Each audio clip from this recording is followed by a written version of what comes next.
And now, welcome to the Heels and Quads Wrestling Podcast. The show must go on, but things must go wrong. Is what weirds me out a little bit. It's that I think that's doing it to me too. I can't tell if it's sexual. You are nothing to me. You are nothing to me.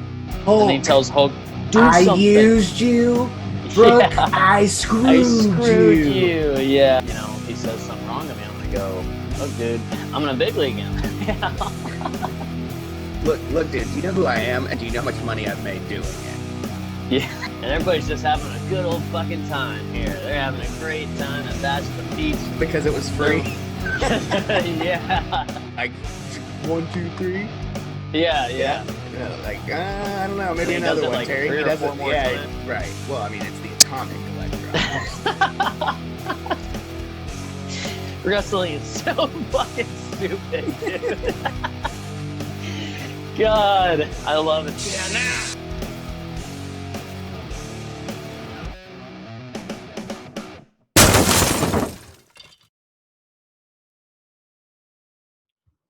What's up, everybody, and welcome to the Heels and Quads Wrestling Podcast.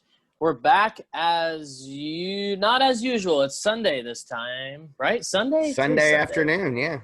Sunday before Labor Day. It's Labor Day weekend, Sunday afternoon. We're usually recording this on Monday morning at about 8 a.m., but it is Sunday afternoon at 2:30 p.m.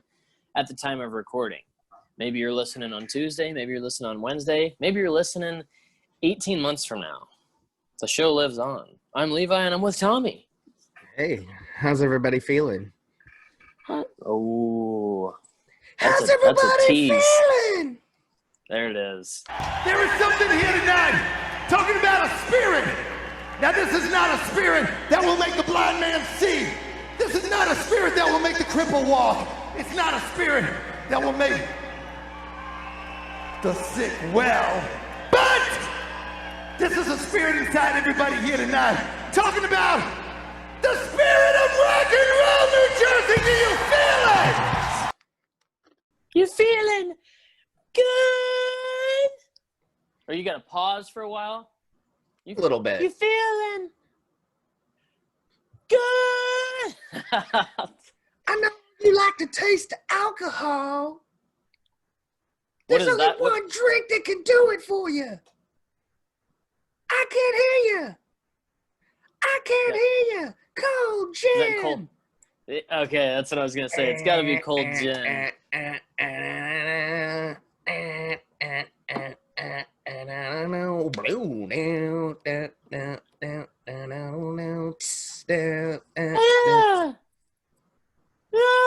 I think I've seen that. That's on my Kissology DVD. I have Volume 1, so it's on there.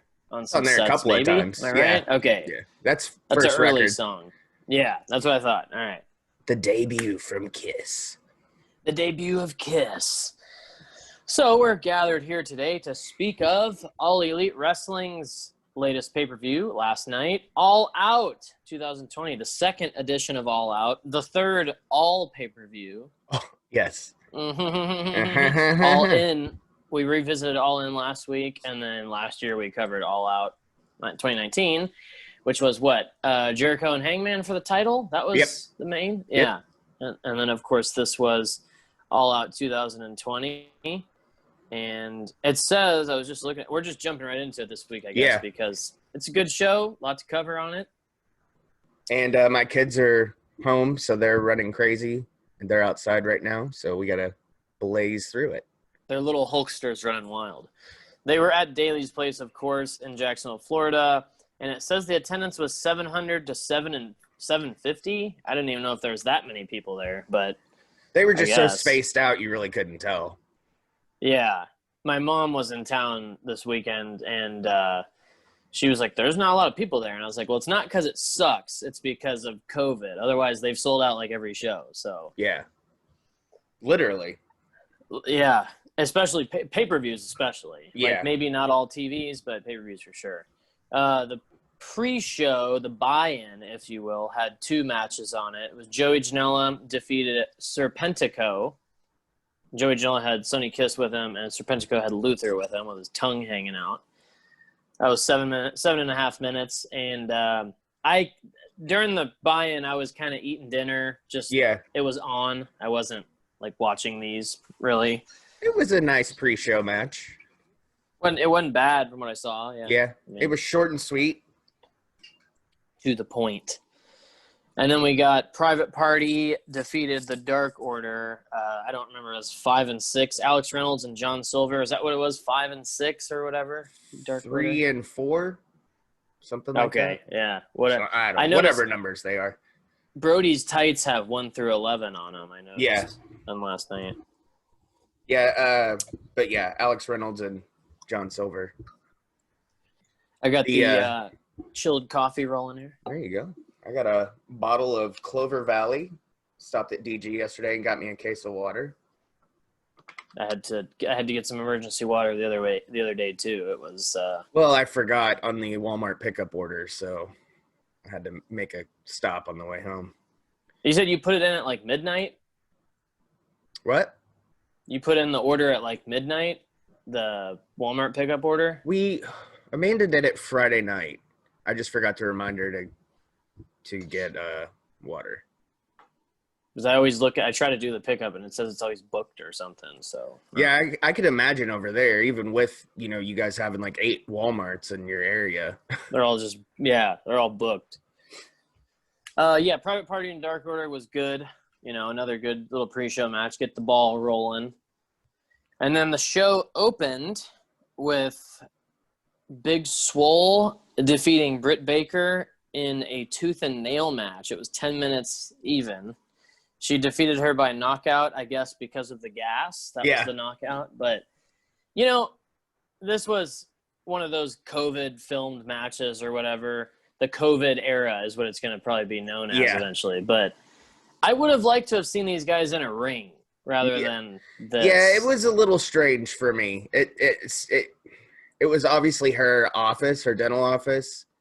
And they had her certificate on the wall and everything. And I was kind of like, I mean, it was okay. It wasn't great, terrible. But it wasn't bad.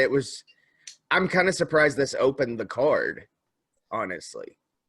Yeah, and the whole day, the week for that matter, I was like, Mom, I remember I got to watch All Out on Friday. It's going to be a great show. It's going to be awesome. And then this starts it off, and she's like, what is this? And I was like, just forget this part, okay? Just go with it. Because she's like, I like the old school stuff. I like Stone Cold and Rock. And I was like, well, we all like that. Yeah. She's like, I don't know these guys. I was like, you got to learn them. Yeah. I would have preferred probably Bucks and Jurassic Express open. Honestly, I thought that's what was going to open. Yeah. I was really convinced. The fact it went on second was just kind of odd. Yeah. That was that's next, but that was really my main takeaway from Big Swole and Britt Baker. All this build through these months and stuff, it's like I would rather have seen it in ring, because if they did it in ring, I bet it would have been awesome. Yeah.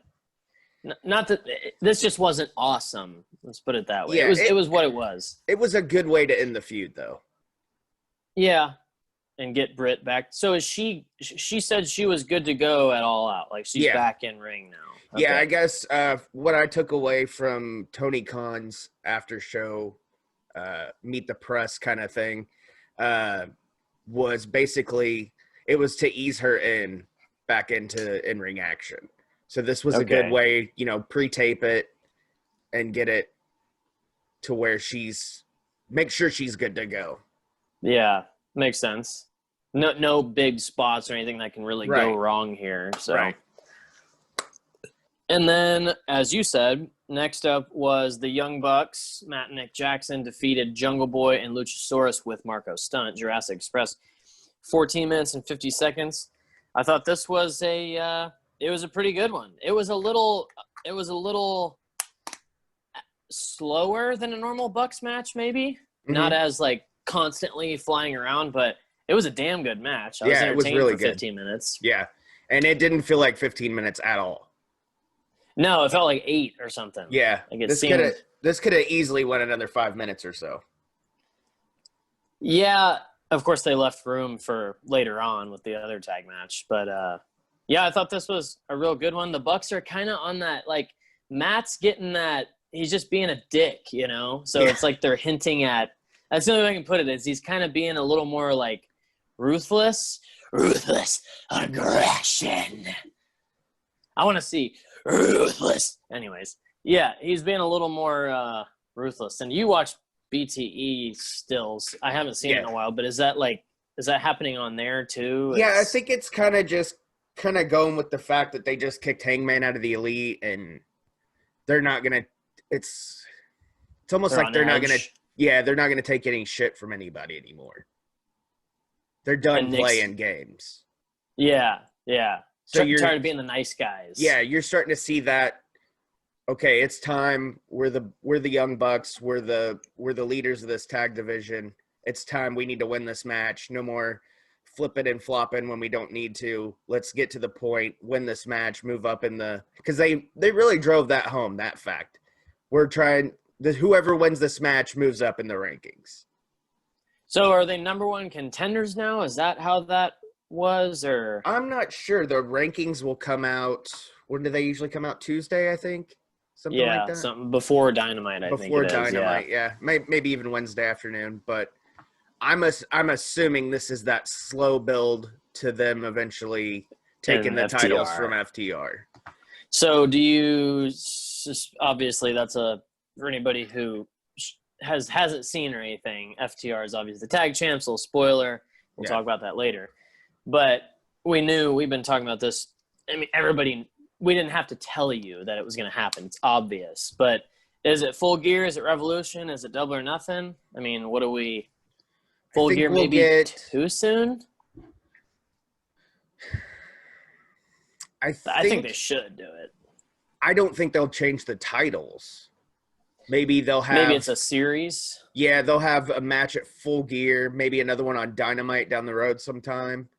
And then, maybe around, Thanksgiving, maybe do it. Yeah. Or even Christmas. And then maybe Revolution, they take the titles. Yeah. Because, I mean, you got to have FTR have the belts for a little bit. They need to dominate. We'll talk more about them, I guess, later. But, yeah. They need to – we'll speak on that later, I guess. Okay. But, yeah, save it for because we're going to get off on some thing – some tangent here, but I feel Young Bucks swaying that way.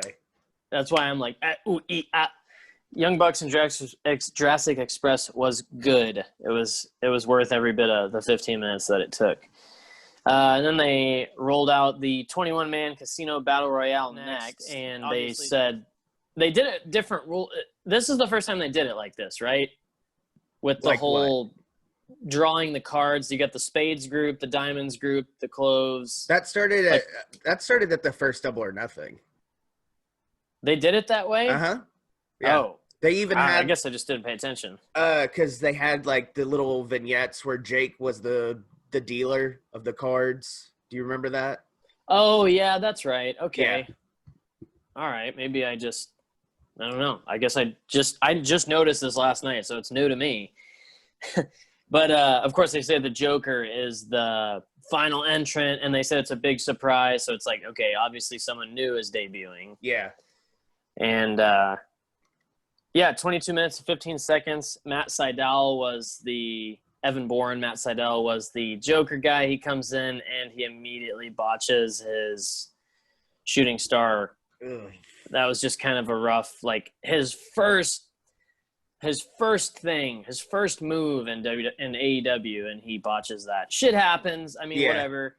He came back from it. He got his spots in and all that. I'm glad he's there because he is a great wrestler. Isn't he a stoner? Yeah. That's why he got fired from WWE. He got busted that's what with I thought. weed in the airport, I think, if I remember correctly. I think it was in Japan. He failed 3 performance tests or whatever. He my mom, I told her I think he's a stoner, and I was like, oh, he messed that up, and she's like, well, he's fucking baked, and I was like, yeah, that might be what happened. I mean, most people perform better if they're, Rob Van Dam. Makes them feel right. Yeah, Rob Van Dam. Just say it. But anyways, I mean, there was 4 people, I guess 3 or 4 that you kind of knew were going to win this. It was Lance Archer was obviously at the top of the list. and Brian Cage. And then you had Darby Allin. There was like, maybe. And then I guess like the Final Four was different than I thought it would be. Who was another one who was – there was someone else in it I was thinking of that was like they're probably going to be Final Four. Billy Gunn always makes it to Final Four, but we know talked about that last week. And then he got thrown out really quick, but whatever. Yeah. I was kind of bummed out. I was like, well, there goes my pick. So was my mother, actually. She was like, oh, no, because, we watched back in the day. That was her era of watching wrestling. But she's like, it's finally somebody I know. Yeah, no shit. Everybody, she knows Penta and Brian Cage. She saw them and was like, oh, she was rooting for them the whole time because she knows them. But, yeah. Anyways, Lance Archer won by last eliminating Eddie Kingston. And it was kind of – it was a little nail-biter moment there for a second because I was like, Eddie's not actually going to win this, is he? I was thinking that too. I was like, maybe they're going to put him over. Yeah, because he's kind of over right now in AEW. Like, people are digging him. I don't know. I got a message. He's a indie guy. Is he Impact guy? Where did he come from? Impact for a bit. Yeah. Okay. And then, he really big on the indie scene. He wasn't a tag team guy, was he? I don't think so. Okay. Maybe? I'm thinking of the other – I'm thinking of those something Wolves or whatever in Impact. I don't know. I don't watch a lot of Impact anymore. So. Yeah. Anyways, Lance Archer obviously was the big badass who was going to win this match. So him, I guess he'll get probably Full Gear title shot maybe. Yeah, title shot, and then we'll see where it goes from there. I don't think you can me just saying this now, Lance Archer, he's a big star in wrestling if you are a wrestling fan, but to the public eye, Moxley's got to keep the belt against Archer. Right. And spoiler alert, Moxley kept the belt last night. I think, honestly, if you were going to have a heel champion right now, it should have been MJF winning the belt last night. Yeah. So obviously they're going to stick with Mox until we'll talk about it later. Kind of our long-term booking here. The snowballing. Yeah. So anyways, it was a fun little match. Lance Archer dominated, of course. And then we got Matt Hardy defeating Sammy Guevara in a Broken Rules match. We were texting a lot about this one. If Hardy had lost, he would have to leave AEW. So obviously he's not going to lose because he signed a contract with AEW. The spot, the way it started, I really liked that. Sammy was in the cart and was like, I got you this time, motherfucker. Like, you're on, dude. And then he runs into the thing and JR's like, well, he's a bad driver. JR had some great moments last night. The one you liked last night on the dentist match, the tooth and nail match. What did he say? I love that stuff. The gas. That's right. I love that stuff, pal. JR's the man, dude. But anyways, they got if you watched it, you saw it. They got to the weird scaffold forklift spot. I didn't think anything good could come from that, especially because there was tables. Was it 2 tables or 1 table? It was 2, wasn't it? I think it was 2, yeah. And Sammy speared Matt off, and they overshot the table, and Matt clearly hit his fucking head. Yeah. And it was weird because after that, you could tell something was wrong because Aubrey was talking to him and Sammy was stalling, come on, Matt, come on. Yeah. And it was okay, something went wrong. Yep. And then she even threw up the X 2 times. Yeah, the first time it was real quick. You saw it, the camera moved. And then the second time she did that and was like, no. Yeah. Because the doc came out. And then Sammy starts picking Matt up and Matt's trying to fight him and falling down. I was like, whoa, he's fucked up right now. I honestly thought he broke his fucking neck. I thought it was that or cracked his fucking head or something. Yeah. Dude, it was not. It didn't look good at all. You could definitely tell he had a concussion. There was no doubt about that. It had to have been a concussion, man. And the reports came out today. Confirmed, yeah. Oh, he did. It did get confirmed that he's got a concussion. Okay, yeah. And so it was Tony Khan that actually paused the match. He was like, "Okay, let's make sure he's okay." And Doc Samson comes and does a little concussion protocol, kind of like they do in the NFL when a quarterback gets, loopy. They take them over and put them in the tent and whatever and see if they're okay. And they got to sit out for at least, a play or two. And that's kind of the same situation here. They just did like a quick, like, are you good? And of course, Matt being a pro wants to finish the fucking match. So Yeah. So you think it was, I would say probably 18 to 20 minute match, and they just wrapped it up quick because like they literally were walking away and they went to the go home spot. They did that, did all the injury stuff, and then went to the go home spot and finished it. And yeah, they had to go home. The spot was, I mean, it was an awesome spot, but the match leading up to it was what was supposed to make that spot. You know? So it's like, shit happens. I can't say, oh God, it was just an awful match because of that. Like, shit happens, you know. Yeah, there's a football game's not an awful game because the QB goes down. It happens. Yep. I mean, they're human. It's that kind of stuff happens all the time. You just don't. I guess that was just an odd situation where it seems like it probably should have just stopped the match. Yeah. And just said, hey, we'll do this later. You know, at another point. I mean, I guess I'm kind of glad they went ahead and finished the match just to kind of put it to bed. Make some sense of it, yeah. I don't know. On the other hand, I'm like, I'd rather make sure he's okay, you know? Yeah, it was like a Shane O'Mac-esque spot. He kind of falls off the thing. And it was obviously supposed to happen because that was all set up for that. Yeah. And Matt, like, you texted me and said, we were confused, like, is he hurt, this, that? You were like, it's probably just Matt being a legend.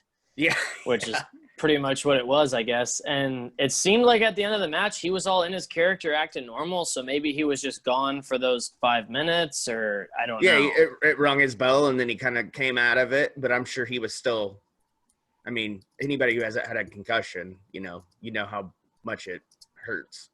You got a really bad fucking headache, and your vision's fucked up, and – you don't know remember where you shit. are. Yeah. Yeah. So anyways, it sucks it happened that way. Maybe we'll get whenever he's all cleared and everything, they'll do the official rubber match on Dynamite or something maybe. Yeah.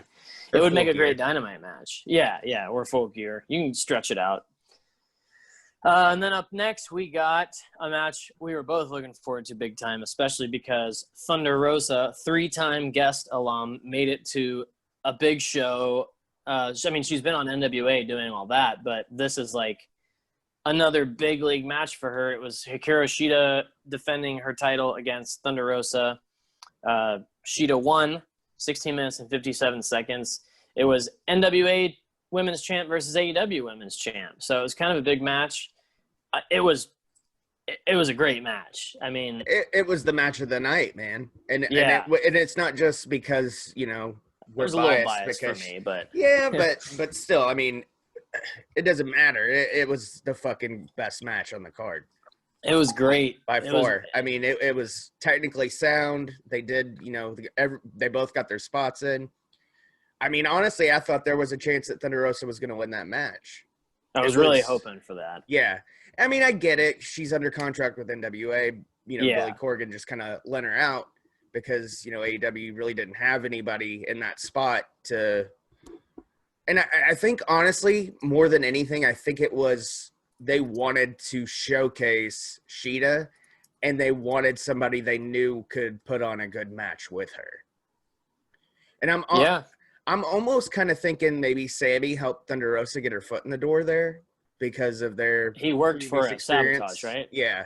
That was the first show that we really – covered, and you know, having everybody that was on that card really, and almost had Sammy on. He just couldn't fit it into the schedule with everything he was doing. But that's kind of what I was thinking. Maybe he helped, and you know, I'm sure her and Shida's paths has crossed somewhere in Japan because Thunder Rosa's done a couple of tours over there. They have like the same style too. Yeah, Shida's got that Japanese and Chinese wrestling style, and Rosa also has the lucha style is very similar too. And she has that because, like you said, she did some tours over there as well. And yeah, man, this match was I want to watch it again for sure a couple times because it was perfectly, like you said, perfectly paced and just everything. It was a great match, man. Almost 17 minutes, and I loved every second. I haven't been and because she's been a guest on the show, and we know her and all that. But I was just really looking forward to it because it was like we called that shit on the first time we talked to her that she was gonna be a big star. Then she's NWA champion, and then now she's on here, and it's like I hope we get to continue seeing her in AEW. You could NWA, just obviously. tell, like you said, the first time she came on, you could tell the way she carries herself, the way that she believes in her character, the way she pushes her character, the way her verbiage. She's a star. You can tell, and we knew that the first time we talked to her. And it was weird. In-ring work. Yeah, and that too. That doesn't hurt either. But yeah, it was weird because on the red carpet show on YouTube before, the event, obviously, they did like a little interview segment with people coming in, and she was one of them. And she said she'd been wrestling for 6 years. And I don't know why I didn't remember that, but I thought she'd been wrestling for longer than that. But I mean, we went through her career. I mean, we've talked to her over almost 3 hours total the 3 times she was on. So we've known her for half of her career. Yeah, which is crazy that she was only like 3 years in the first time we talked to her. Yeah, and she was good then. Yeah. I feel like they have a pretty good eye for talent, and this seems like a Cody grab for me, Like maybe Cody was like, let's get her Sammy, Cody, Sheeta, Kind of a mix, of, yeah. Of and I'm sure Tony Khan too, because I mean he's a student of the game. He's got his finger on the pulse. Yeah. He knows, a lot of these. I mean, obviously he knows a lot of them because he's the one making the final decisions on them. And if he doesn't think they're any good, obviously he trusts Cody and Kenny and the Bucks. But if he doesn't see it, then he's not going to pay somebody a bunch of money to work for him. Yeah. I don't know. And her man. gear was sweet. Yeah, it was on Twitter, people were saying, match of the night. Hurricane said, wow, great match. That was perfect match. And not only that, but her match against Serena on Dynamite this past week, her first AEW match. I mean, they were saying that's the best match that Dynamite's had. She's good, man. So Thunder Rosa is good. You heard it here first. Look back 3 years ago in our archives. Yeah. It was like January 8th or something like that of the first time we talked to her. Yeah. All right. Moving on, we had the 8-man tag match next. It was 15 minutes and 10 seconds. That was Matt Cardona, Scorpio Sky, and the Natural Nightmares, Dustin Rhodes and QT Marshall, defeated the Dark Order. Brody Lee, Colt Cabana, Evil Uno, and Stu Grayson, kind of the big four of the Dark Order. And this one I was a little on my phone, kind of in and out of this match. I watched it. Not that I wasn't interested. I was just, it's kind of like that little whoop. Yeah, we texted a bit during this one too. Yeah, yeah. Matt Cardona looked good. Scorpio Sky, everybody looked good in it, And then, of course, at the ending, it was Dustin Rhodes got the roll up. Yeah. Yeah. And then at the end, Brody was pissed at Colt Cabana. And you kind of called that something like that happening in this? Yeah, I said, I can see Colt swerving the Dark Order and helping the good guys get the win. And I mean, it wasn't really necessarily, I guess. No, but at least there was something like that. Like Brody got pissed at him. Yeah. It was like, it's just goofy. It's funny when they come out because they're all serious Dark Order, and then Colt's like being Colt Cabana. Yeah. Like it's so goofy that he's with them. But we the were whole Dark Order texted thing's kind of goofy. And Matt's getting all the heat on him, and it's like, oh man, come on, this is like the other place, Don't do this. And then I'm like, who's gonna get the hot tag? When I texted you that. And then it's like, okay, well, who's gonna get the pin? It's like Scorper or Dustin gonna get the pin, and it ends up being Dustin. So it's just funny how we can kind of see that unfold throughout the match. Like, we can kind of see which way it's gonna go. And I mean, honestly, I was surprised. I figured the Dark Order would win that match, but it was just one of those things that kind of unfolded as the match went along. That's what I was thinking, was that the Dark Order would win, but then I was like, well, they can lose, though, because Brody doesn't have to get pinned, and he can still look good. Like, one of his guys can take the fall, and that doesn't – he gets pissed because he's the leader, and he's like, why are we losing? Yeah, So, you let me down. yeah, exactly. So, and then, of course, after that, they announced that Dustin Rhodes will take on Brody Lee this Wednesday for the TNT title. That's going to be a good one. Yeah, I'm excited to see that. Two Fed style guys. Yeah. I think having Dustin in that spot it's really gonna solidify him for people who are maybe didn't watch him growing up like we did. Yeah. So people like newer fans and mainly like the being the elite, kind of people that just really got onto that, and that's why they watch it. I think they're gonna see that and be like, oh man, this guy really is fucking good. If they didn't see it with the Double or Nothing match against Cody, because that was amazing. That was a good one too, yeah. And then you predicted that we'll see Matt Cardona maybe take the belt from Brody Lee in the future. Maybe that's the case. That'd be cool. I'm down with that. And he's not officially signed yet, so. Oh, he's not officially All Elite? Well, I mean, he is, but he isn't. Yeah. So. Probably still working out the numbers. Yeah. Got to crunch them numbers. And then after this, we got another possible match of the night. FTR defeated Kenny and Hangman to win the AEW World Tag Titles, 29 minutes and 40 seconds. We called that, but also we didn't really have to. Everybody kind of knew. You should know that was going to happen. You had to, because with Hangman being out of the elite, it doesn't make sense for them to keep the belts. Yeah. Hangman was wearing pants. Yeah. He had a different outfit, so that's a different kind of weird. Different. Yeah. With the tassels and stuff, it was very cowboy-esque. Yeah. This one, I wanted to say it could have ended 5 minutes earlier, but then again, I enjoyed it the whole time. I really liked it. So it didn't need to end any earlier. And this is kind of shades of the Revolution match with Kenny and Hangman versus the Bucks. It was just that kind of match.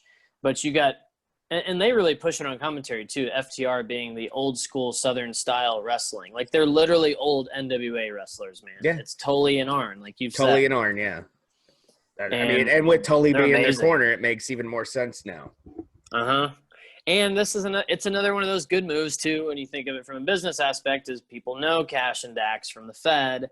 They're probably fans over there. Now they got the tag belts. Hey, let's change the channel and watch those guys. So I mean, it's a good business decision. But they are also good, and we got to see at the end of it, Kenny kind of is like, make a decision, and he said, I'm gonna clean up around here or something. Yeah. Like, didn't he say that? Yeah. And your prediction was Kenny's going to go on a big singles run, and I hope that's right. I want to see that. Yeah, I mean, they teased it on being the elite at the end this past week. He gets in the car and he looks in the rearview mirror, and he's just kind of like looking, and then it cuts to something else, and then it cuts back to him, and he's got the aviators on. Oh, and yeah, it was great. I want it so bad.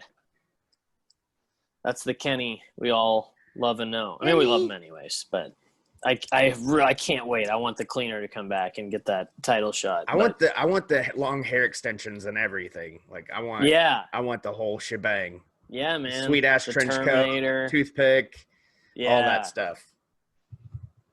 FTR and Kenny and Hangman. It was a fantastic match, 5-star match, man.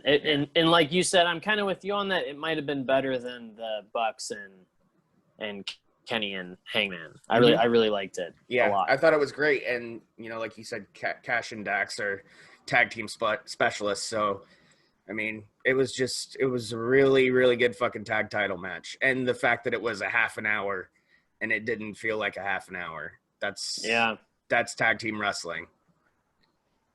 And then we got the Mimosa Mayhem match. This is my favorite Mimosa Mayhem match, by the way. 15 minutes. If you had to 15, rank them, this is number one. This is number one for sure. 15 minutes and 15 seconds. Orange Cassidy did, in fact, defeat Chris Jericho by knocking him into the pool of Mimosa. Kind of figured that would have to happen because Jericho doesn't look weak by getting thrown into a pool of Mimosa. Right. And he loves putting people over. Cassidy's over. Will Cassidy ever be AEW World Champ? Probably not. Maybe TNT. maybe TNT. Yeah, I can definitely see that. Yeah. But people love him. The guy is beyond over. His merch sells like crazy. Have him beat Jericho. And Jericho don't care. He's Yeah, he like, don't dude, give a I'm the shit. GOAT. I don't need to win. I look good But- either way. Who gives a shit? Yeah. And it wasn't a bad match. It was Jericho and Cassidy 3. I think their second one was probably the best, I guess. First one was Double or Nothing, right? Yeah. Second one was on Dynamite, and then this one would be the third. Yeah, and Yeah. like Jericho said, it's been a 14-week build, so let's call it quits here. Let's get Jericho be on another done. program. Yeah. I'm ready. I'm ready to see something else. But yeah, it was solid. It was a Mimosa Mayhem match. It was what it was. It was WCW. So, Yep. And then we got the AEW World Championship match: John Moxley versus MJF, and Moxley beat MJF to retain. And Moxley was not allowed to use the paradigm shift, but he did when the ref's back was turned. I knew that finish was going to happen. It was, it was 23 minutes and 40 seconds. The only complaint I have against that, and I'm a Moxley guy, like Mox, he was number one in PWI's top 500 this year. We were talking about that last night, me and Kyler. Because he was asking me, because I was talking about when Kenny won it a couple of years ago, and I made a big deal out of it. And he was like, "Well, what about Mox? Has he ever got it?" I said, "Actually, he just got it this week." So yeah. The only complaint I have is that he did end up using the paradigm shift to win. And with that being banned, I was really hoping to see like something else. And it also makes it look like he relies on that move just so bad to win. But it's also like he's Mox and he breaks the rules. So it's kind of... He's that anti-hero. Yeah. I mean, if you're going to compare it to something, it's the Stone Cold, attitude, the anti-hero. But it's like, I dug it because it makes MJF look that much better. Because I mean, the match was fucking awesome. It was. If I had to pick my favorite John Moxley match, or even Dean Ambrose, it'd be this fucking match. I thought it was that good. Great. And getting color on MJF was awesome. What did he get? What busted him open? I don't remember the spot. Because he came up and he was bleeding. I was like, what happened? Yeah, I don't remember the spot, but it was more after the fact is what made it so awesome, because they're that spot where they're on their knees and they're going back and forth. Yeah. And you got the color, and I'm like, oh man, this is fucking awesome. It really makes MJF look fucking good, like a legit challenger. And that's kind of what I was worried about going into it, was that he's so young and he's so inexperienced, and people might not buy into this match like we did, because we knew. We've known since, All In that he was going to be fucking good. And I thought it made him look strong, and I hate that Lance Archer is the number one contender, because I don't feel like we're gonna get another match with them yet. Maybe we'll get a Dynamite match on the build to. I guess it's just me being a complainer, because I want to see MJF win the title. I want a heel champion. I do too, and I want MJF to win the title. But when I texted you last night that he needs to earn his chops. Yeah. You got to think of it. Everybody backstage, how many of them won the world title when they were 24 years old? You know? So it's like, are they going to let this guy – I mean, and he's good. He's really good. Yeah. But he's also – this is his first big league performance in AEW. So he's not a guy coming from the Fed. He's 24. He's coming from the Indies, kind of. Yeah. And I feel like – I'm all for MJF winning the championship. And if he would have won here, I would have been a little bummed because I'm a Moxley guy, but I would have been okay with it, because it's like, he's good. He's way ahead of his years in wrestling, dude. This guy is amazing on the mic. He's amazing in the ring. And this just showed that. And another reason I think it's your favorite Mox match is because it was actually a wrestling match. Yeah, it wasn't a hardcore match. That's what I've been saying for years with him. I just want to see him in a really good fucking wrestling match. And that's the vignettes and the promos that MJF was doing before the match. He was talking about how he's going to out-wrestle Mox. Yeah. And honestly, he fucking did.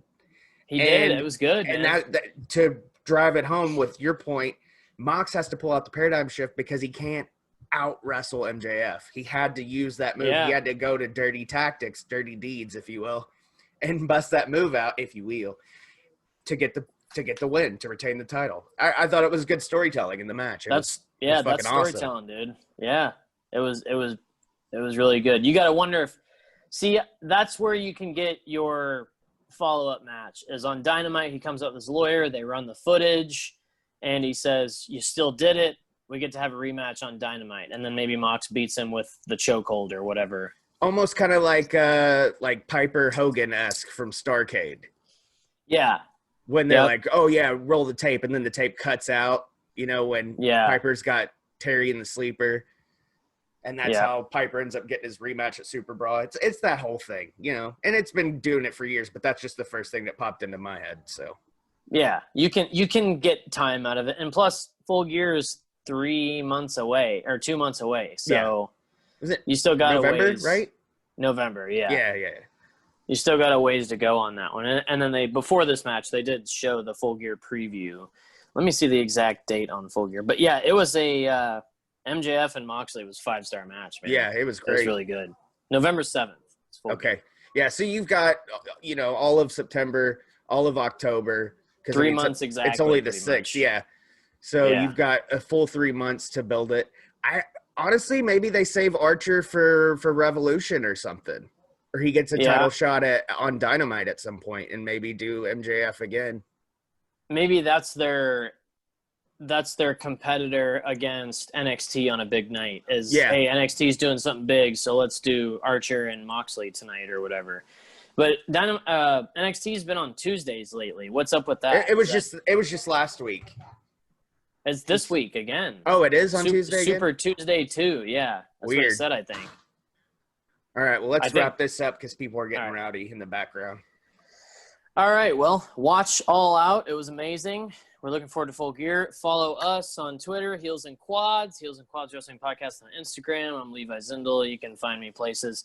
Be more active on Instagram.